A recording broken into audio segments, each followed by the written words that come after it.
Welcome to OT Tricks and Tips for Kids, where we're taking OT to the next level. My name is Katina Lottis.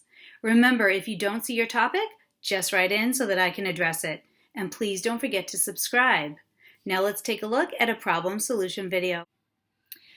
This trick focuses on hair pulling and what you can do to stop or reduce it.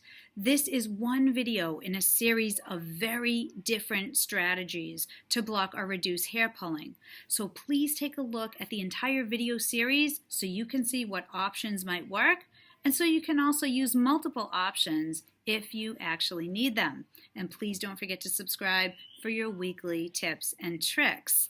Today's tip focuses on channeling and how to mimic the sensory feeling of hair pulling. So one of the most productive ways that some people have found in terms of mimicking is to actually try to pull at real hair.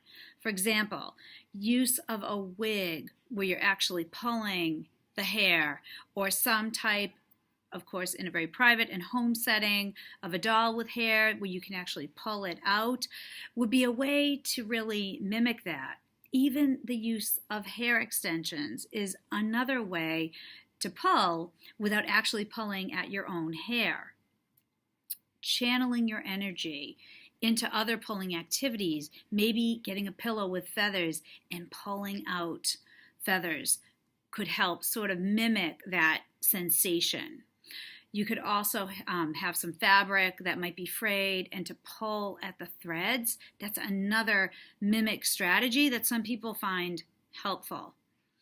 Other types of things are to pet a dog's hair, not to pull the hair out, but to just run fingers through hair like that of an animal. Sometimes that can help with a little bit of relaxation and provide a little bit of sensory around feeling hair. Again, that wouldn't be to remove it. It would just be to run your fingers through it.